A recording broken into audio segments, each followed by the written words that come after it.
Hello, Assalamualaikum, bersama saya Ning Akil dalam channel Pada Pendapat Saya. Bersama-sama kita menyuarakan pendapat secara bertanggungjawab dan beradab. Kita memuji, jangan sampai menyembah. Kita mengkritik, jangan sampai menghina. Okey, baiklah, hari ini 15 hari bulan 1 2021. Ada beberapa perkara yang berlaku dalam 2-3 hari ini yang saya rasa tertarik untuk menyentuh lah, untuk memberi pendapat. Okey. Okey, yang pertama berkenaan MC yang mana ada mengeluarkan kenyataan ataupun garis panduan berkenaan dengan signal booster. Yang ni pun initially saya tahu bila saya tengok video daripada Mona Lisa. Nanti saya ada link kat atas ni, boleh tengok video tu. Tapi basically dia menceritakan tentang ni lah, garis panduan yang dikeluarkan oleh MC berkenaan dengan penggunaan signal booster ataupun repeater lah. Untuk pengetahuan anda, signal booster ni basically dia untuk mobile phone lah. Kita daripada orang kata signal yang ada kat luar rumah tu, dia repeatkan saja bagi dekat dalam rumah, supaya dia dekat luar dengan kat dalam sama kuat. Signal booster ni dia bukan hanya kita daripada 1 bar jadi 4 bar, tidak. Tapi dia repeater saja. Kalau dekat luar rumah ada 2 bar, kat dalam rumah pun dia akan repeat, akan ada 2 bar juga. So signal booster ni dia basically macam repeater lah. Tapi this is the thing, sekarang ni memang ramai jugalah orang dah beli benda tu kan. Ada ramai juga yang pakai. Tapi MC dah keluarkan apa ni, garis panduan lah yang mengatakan tak boleh pakai benda tu. Sebab yang dia berikan adalah sebab benda tu dia mengganggu lah signal untuk semua orang kan. Betul, memang benda tu akan, yalah, kalau kita pakai ambil lebih, orang lain dapat kurang lah, macam tu kan. So tindakan yang boleh dikenakan adalah denda RM500,000 ataupun penjara 5 tahun ataupun kedua-duanya sekali. Tapi MC ada bagi tahu, kalau nak pakai signal booster, ada yang berdaftar punya kalau ikut dalam video Mona Lisa tu, harga dah 3,000 lebih lah. Pada pendapat saya lah, benda ni, yelah, kita sepatutnya kenalah orang kata customer oriented kan. Meletakkan MC ni pun sepatutnya dia kena juga customer oriented kan. Janganlah capitalist oriented. Bila dia tak bagi rakyat, first kali dia kena tengok isu ni sebenarnya apa root cause dia. Kenapa rakyat banyak beli signal booster ni kan? Mudah dia, sebab signal memang tak kuat. Jadi daripada dia kenakan tindakan kat rakyat, kenapa dia tidak boleh buat satu polisi kepada syarikat-syarikat telco untuk menyediakan infrastruktur ataupun signal yang lebih kuat. Kadang-kadang kita kalau duduk kat kampung kan, susah dapat. Tahu tak, ada orang buat macam mana nak dapat internet apa semua, dia sampai gantung handphone dia dekat atas tiang, kat tempat tinggi kan. And then dia onkan hotspot situ, tak power bank, supaya rumah dia dapat internet lah kan. Dia buat hotspot, dia letak gantung. Sampai macam tu sekali rakyat kena buat. Sepatutnya MC lebih proaktif, buat polisi. Kalau contohlah, saya bagi contoh kan, dia telco tu dia punya signal tak cukup, dia boleh suspend lesen sampai telco tu orang kata apa, perbaikilah benda-benda macam tu. Okey. Yang tu pendapat saya lah. Pendapat anda macam mana kan? Apa anda rasa? Second thing is about pelajar SPM lah. Kita tahu kerajaan bagi kebenaran kepada pelajar-pelajar SPM terutamanya, dan pelajar peperiksaan utama yang lain untuk hadir ke sekolah untuk pembelajaran secara bersemuka. Yang ni macam orang kata mixed reaction jugalah, mixed reaction daripada pelajar-pelajar. Sebab sekarang ni budak-budak SPM pun orang dah, orang kata 18 tahun lah, dah masuk 18 tahun baru nak buat SPM kan. And then masuk sekolah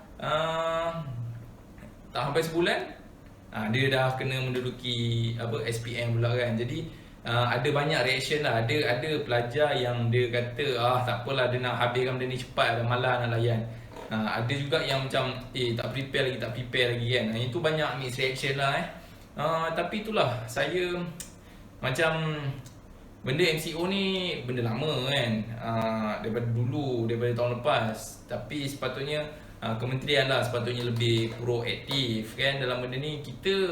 Kalau kita dalam nak prepare sesuatu tu, kita always prepare for worst case possible lah. Jangan kita look for best case possible, kita kena tengok at worst case possible.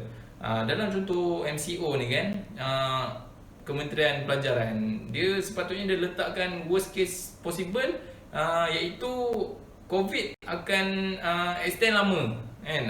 COVID ni takkan settle dalam masa 2 tahun, 3 tahun macam tu. Dia kena buat worst case scenario macam tu. Dia tak boleh lah mengharapkan COVID ni akan habis cepat kan. Jadi bila dia buat macam tu, nampak sangat orang kata tindakan-tindakan atau keputusan-keputusan tu selalu lambat.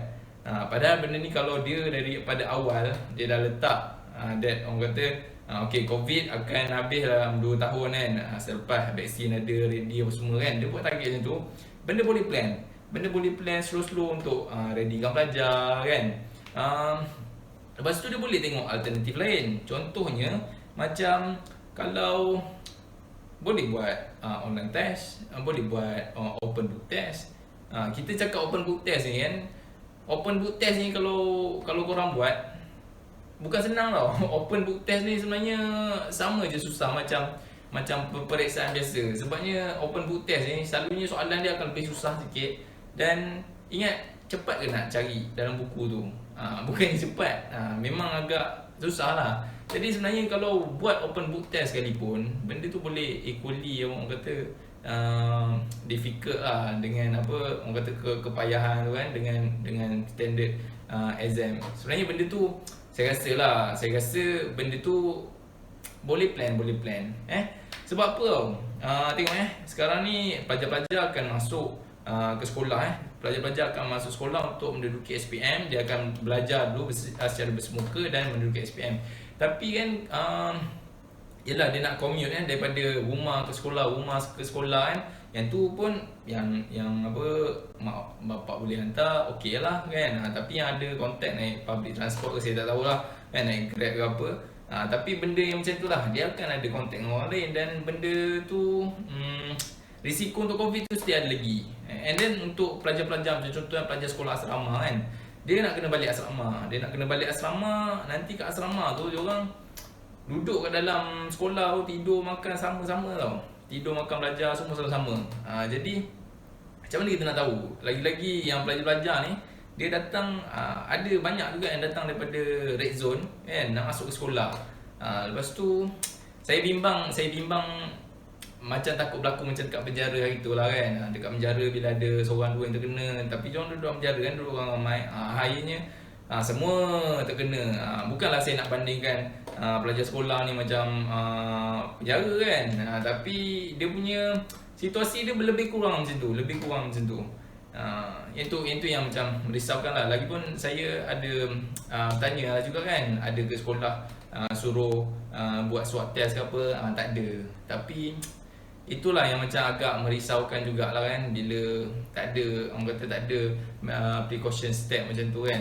At least kalau ada sekolah minta untuk buat swab test dulu sebelum masuk sekolah kan, sebelum masuk asrama, yang tu should be better lah. Tapi itulah dengan yelah short orang kata short notice punya benda-benda ni kan, memang agak payah sikit lah. Tapi itu pendapat saya, korang boleh share korang punya opinion. And then yang ketiga yang berlaku tadi dalam apa petang semalam tentang Anwar. Anwar dia memberi surat lah kepada ahli parlimen yang lain untuk memberi surat kepada Agong untuk orang kata rationalizekan balik keputusan darurat ni kan. Dalam sekejap, saya baca kat sini. Itulah antara apa yang Anwar punya sebab kan. Dia kata because of economic crisis is very concerning and what unemployment, poverty gets increased kan. Yang ni lah pasal economic crisis kan. Saya pun macam tak tahulah, saya punya experience sendiri kan. Saya tengok waktu hari tu yang Anwar Musa buat kenyataan semua, waktu tu okay, macam market yang rusak apa semua, memang agak kelam kabut waktu hari tu kan. Tapi bila pengumuman darurat ni kan, bila pengumuman darurat ni somehow bursa agak stable. Tapi saya tak tahulah orang lain punya interpretation macam mana kan, tapi saya nampak macam banyak investor yang rasa okay, PRU lambat lagi, and then kita takkan ada PRU sampai bulan 8, kita akan ada political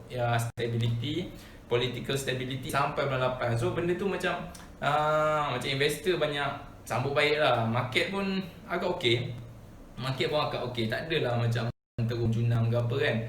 So somehow bila diumumkan darurat tu, benda tu pada saya lah, saya nampak macam positif. Tapi saya tak faham lah kenapa dia kata economic crisis dan semua. Pada saya lah macam darurat ni kita tak nampak pun efek dia sangat dekat ekonomi. Yang PKP je. PKP tu ekonomi memang akan ada impact lah. Tapi macam darurat ni sekarang ni macam kita tak nampak lagi apa impact dia. Saya tak tahu. Mungkin Anwar ada berfikiran jauh, pandai kan. Dia tahu lah yang ni economic crisis. Sama ada ekonomi rakyat ataupun ekonomi dia sendiri, saya tak sure. Lepas tu ada juga beberapa hari sebelum tu Thursday kat sini dalam minggu. Bila Thursday ni tapi apa ni lah, ada Lingkuat M kata macam mana dia bertanya lah kan, macam mana suspend parlimen dengan darurat ni semua boleh bantu untuk melawan COVID-19. Dia cerita dia senang je. Macam saya ada cakap dah semalam kan, darurat ni wajar. Sebab apa? Sebab ramai sangat orang kata ahli politik yang nakkan PRU. Dia bila darurat ni dia dapat delaykan benda tu lah. Sebab PRU ni memang betul PKP tu dah mencukupi. Tapi kalau PKP lepas tu ada ni pula, ada Allahu Akbar, ada PRU. Lepas PKP ada PRU pula. Macam mana? Adakah PRU tu membantu? Tidak kan? Jadi kita nak mengelakkan PRU tu lah. Sebenarnya bukan kita, bukan saya yang buat kan, tapi Agong yang berkenan untuk darurat tu. Saya rasa pada kebijaksanaan Agong memang darurat tu salah satu salah satu cara untuk orang kata melambatkan PRU lah. Kita bukan nak sangat pun sebenarnya orang kata tak adalah nak mempertahankan kerajaan sekarang ni kan, tapi fikirkan rakyat sekarang ni, kesihatan rakyat, orang kata kesejahteraan negara lah. Sabar dulu sebab apa, ada juga saya baca dekat Star berkenaan Perdana Menteri kita lah, dia kata dia committed lah untuk buat PRU nanti. Tapi selepas orang kata keadaan dekat Malaysia ni dah reda lah, COVID ni semua dah reda, kita pegang kata-kata dia. Okey, itu saja pada pendapat saya kan. Pada pendapat anda macam mana? Tulis di dalam ruangan komen. Kalau anda suka video ni, tekan like button. Kalau tak suka boleh tekan dislike. Dan kalau anda suka konsep saya ni, boleh subscribe ke channel Pada Pendapat Saya. Okey, Assalamualaikum.